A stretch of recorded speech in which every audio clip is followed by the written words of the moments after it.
साथियों नमस्कार। मैं डॉक्टर यशवंत कुमार, फिजियोथेरेपिस्ट।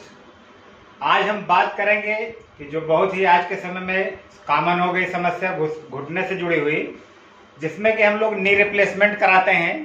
तो इसमें आर्टिफिशियल घुटना कहीं ना कहीं ऑर्थोपेडिक सर्जन लगाते हैं। तो जब ये ऑपरेशन हो जाते हैं तो इसके बाद हम फिजियोथेरेपी द्वारा किस तरीके से अपने मरीज को पुनः उनके काम में पहुंचाते हैं, इसके बारे में हम आपको बताएंगे कि क्या क्या एक्सरसाइज जो है की जा सकती है, जिससे जो व्यक्ति गांव में रह रहा है जहां पे फिजियोथेरेपिस्ट की उपलब्धता नहीं है, वह इन सारी एक्सरसाइजेज को करके जल्दी से रिकवर हो सकता है और हम लोग समाज को एक बेहतर स्वास्थ्य प्रदान कर सकते हैं। क्योंकि आज बहुत ही कॉमन समस्या हो गई घुटने की और बहुत ही तेजी के साथ घुटने बदले जा रहे हैं। तो यह बहुत ज़रूरी है कि हर एक व्यक्ति को सही तरीके से व्यायाम करने की जानकारी होनी चाहिए कि हम अपने ऑपरेशन के बाद किन बातों का ध्यान रखें, किन चीज़ों को करें, किन चीज़ों को ना करें, जिससे हमारा लाइफ स्टाइल पुनः जो है आसानी से जल्दी पहुंच पाए। तो आइए देखते हैं कि हम घुटने के एक्सरसाइज कैसे करते हैं जब ऑपरेशन हो जाते हैं उसके बाद। तो अभी जिनके साथ हम एक्सरसाइज आपको दिखाने जा रहे हैं, इनका मैडम का ऑपरेशन का करीब 15 दिन 20 दिन बीत चुका है। अगर आपका ऑपरेशन कम समय का है तो उसमें आप बिना फिजियोथेरेपिस्ट के कोई भी व्यायाम नहीं करेंगे, क्योंकि शुरुआती दौर में ज़्यादा तकलीफ रहती है, ऑपरेशन रहता है, टाँके लगे रहते हैं, तो उसमें ज़्यादा नुकसान होने की संभावना रहती है। तो समय बिना फिजियोथेरेपिस्ट की सलाह के, बिना फिजियोथेरेपिस्ट के साथ का नहीं करना है। जब ज़्यादा समय बीत जाता है तो आपको क्या क्या करना है वो सारी चीज़ें हम आपको दिखा देते हैं। तो ये मैडम है, आपको एक एक बार करके दिखाएंगे हम लोग कैसे करते हैं, फिर आप उसको कंटिन्यू कर सकते हैं। 10-10 बार कर सकते हैं, 15-15 कर सकते हैं, जितनी आपकी क्षमता हो उस तरीके से उसको बढ़ा सकते हैं। तो हम देखते हैं कैसे करना है। आप मैडम लेट जाइए प्लीज़। अब इस तरीके सीधा हम लेट जाएंगे और दोनों पंजों को पूरा ऊपर की तरफ खींचेंगे और फिर नीचे की तरफ खींचेंगे। 10 सेकंड तक रोकेंगे तो ज़्यादा अच्छा रहेगा। 10 सेकंड तक रोक कर रखें मैडम। इसमें हम लोग गिनती गिन सकते हैं, जैसे 1 2 3 4 5 6 7 8 9 10। इस तरीके से सारे एक्सरसाइज जितनी हम करेंगे सब 10-10 सेकंड कम से कम रोकना है। हमारी क्षमता और ज़्यादा है तो हम जो ज़्यादा करके रोकेंगे। तो जैसे ही मैंने पंजे को आगे पीछे कर लिया, तो इसको करने से क्या होगा कि हमारे पैर की जो है मांसपेशियां मजबूत होंगी, जॉइंट हमारा जो है, जो एंकल जॉइंट है, ये इसका रेंज ठीक रहेगा। दूसरा, कभी कभी जो ऑपरेशन के बाद डीप वेन थ्रोम्बोसिस की संभावना रहती है कि ऑपरेशन जब हो जाता है तो ब्लड की क्लॉटिंग हो करके जो हमारे ब्लड के सर्कुलेटरी सिस्टम में घूमने लगता है, ब्रेन में जा कर के पैरालिसिस का कारण हो सकता है, हार्ट में जा कर के कार्डियक अरेस्ट का कारण हो सकता है। अब पंजे को हम लोग गोल गोल घुमाते हैं चारों तरफ, इनकी क्लॉकवाइज भी घुमाएंगे और एंटी क्लॉकवाइज भी घुमाएंगे।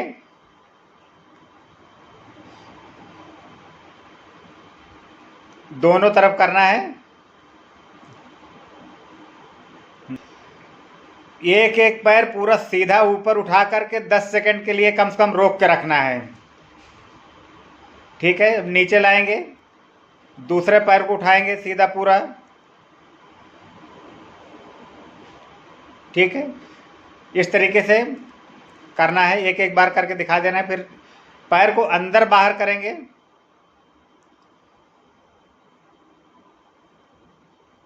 दोनों पैरों को करेंगे अंदर बाहर।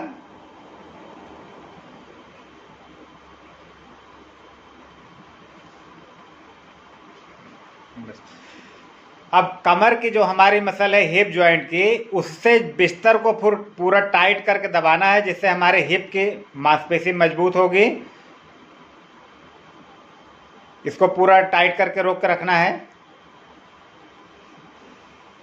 ठीक है, ये अब घुटने के नीचे तकिया लगा लिया हमने, घुटने से ही तकिया को दबा करके 10 सेकंड रोक के रखना है, फिर ढीला छोड़ना है।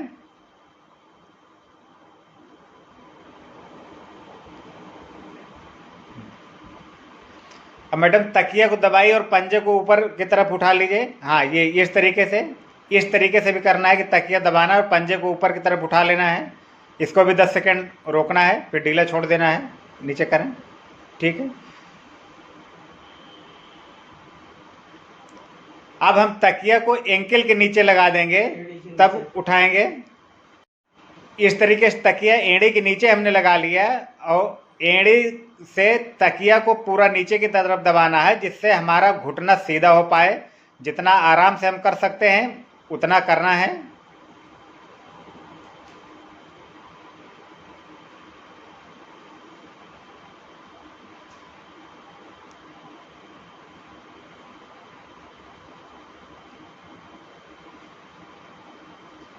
आप पैर को अंदर बाहर मोड़ेंगे, मोड़िए मैडम पैर को।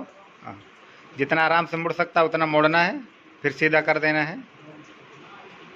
इस तरीके से जितना आराम से मुड़ता है दोनों पैरों को मोड़ना है अंदर बाहर, फिर छोड़ देना है। बैठ करके ये दोनों पैर को ऊपर की तरफ उठा करके पंजे को अपनी तरफ खींच करके रोक के रखना है।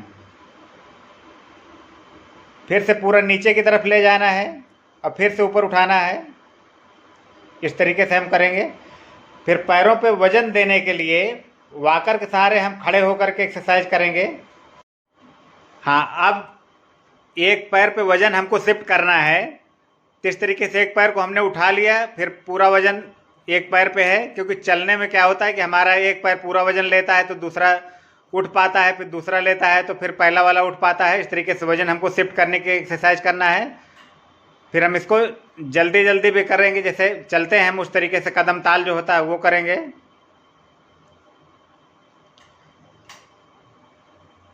ठीक है मैडम, रोक दीजिए। पंजे पे आप खड़े हो जाइए, तो दोनों पंजों पे। हाँ, ये दोनों पंजों पे वेट हमको शिफ्ट करना है। तो इस तरीके से हम जो भी एक्सरसाइज करेंगे 10-10 बार शुरुआत में करें, धीरे धीरे करके उसको बढ़ा लें।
ये आज हम लोगों ने देखा है कि जब घुटने का ऑपरेशन हो जाता है तो उसके बाद कौन सी एक्सरसाइज हमें करने की जरूरत है जिससे हमारा घुटना ठीक रहे, हम ज़्यादा स्वस्थ हो पाए, हम अपने पूरे यानी कि पिछली जिंदगी में वापस आ पाए। जैसे हम पहले जो है रहते थे, अपना घर का पूरा काम धाम करते थे, एक समाज में हम पूरे तरीके से आते जाते थे, उस तरीके से अपने काम को, पूरे रूटीन को सही तरीके से कर पाए। तो उम्मीद करते हैं कि यह वीडियो आपको स्वस्थ बनाने में लाभदायक होगा। आप इस वीडियो को ज़्यादा से ज़्यादा लोगों को फैलाइए, जिससे हम लोग मिल करके समाज को स्वस्थ बना सकें। उस व्यक्ति तक इन जानकारी को हम पहुंचा सकें जिसके पास पैसे का अभाव है, वो नहीं जा पा रहा है किसी तरीके से फिजियोथेरेपिस्ट के पास, साधन की अनुपलब्धता के कारण या और किसी भी कारण से, जिस कारण से वो नहीं कर पा रहा है, सेवाओं को ले पा रहा है। तो इस वीडियो के माध्यम से अगर उसका लाभ होता है तो आपको भी अच्छा लगेगा और हमको भी अच्छा लगेगा। तो निश्चित तौर पे आप इसको ज़्यादा से ज़्यादा लोगों को फैलाइए, चैनल को सब्सक्राइब करिए, बेल आइकन दबाइए, लाइक करिए, जिससे हमारी आने वाली वीडियो के नोटिफिकेशन आपको तुरंत मिल जाए और हम लोग मिल करके एक स्वस्थ भारत का निर्माण कर पाएँ, एक स्वस्थ विश्व का निर्माण कर पाएँ। इसी के साथ ही आपका बहुत बहुत धन्यवाद, शुक्रिया, थैंक यू। जय हिंद, जय भारत।